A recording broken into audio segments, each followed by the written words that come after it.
శ్రీ సచ్చిదానంద సద్గురు సాయినాథ్ మహారాజ్కి జై. 503వ పేజీ 23వ ఓవి నుంచి ఏ రోజు చదువుతున్నాము. ఈ గ్రంథం విస్తరించుకుపోతూ ఉంది. సాయిపై ప్రేమ ఎక్కడికో లాక్కెళ్తుంది. ఇప్పుడు పూర్వానుసంధానాన్ని గుర్తు తెచ్చుకొని కథాభాగానికి వద్దాం. విగ్రహారాధనను ఇష్టపడక నిరాకార పరమాత్మను ఉపాసించే ఒక వ్యక్తి కేవలం విమర్శనా దృష్టితో షిరిడీకి వెళ్ళాలని కుతూహలపడ్డాడు.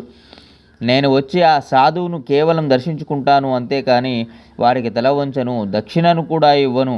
నా ఈ 2 షరతులకు ఒప్పుకుంటే నేను షిరిడీ వస్తానని చెప్పాడు.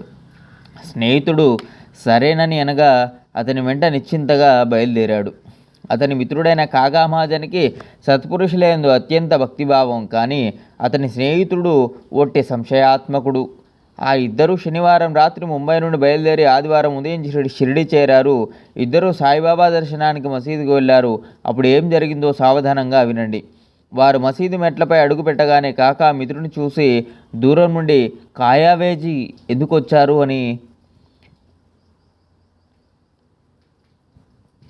అని ఎంతో మధురంగా అన్నారు. ప్రేమతో నిండిన ఆ మాటలను విన్న మిత్రునికి ఆ పదాల ఉచ్చారణ తన తండ్రిని గుర్తుకు తెచ్చాయి.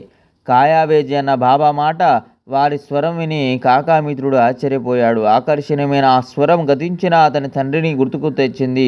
బాబా ఆ స్వరాన్ని పూర్తిగా అనుకరించినట్లు అనిపించింది. ఆ వాణిలో ఎంతటి ఆకర్షణ శక్తి! కాకా స్నేహితుడు విస్మృతుడయ్యాడు. ఈ స్వరం నిజంగా మా తండ్రిదే, నాకు బాగా గుర్తున్నదే. తండ్రి నోటి నుండి వచ్చినట్లే ఉన్న ఆ పిలుపుని విని ఆ మిత్రుడు తనలో కరిగిపోయాడు.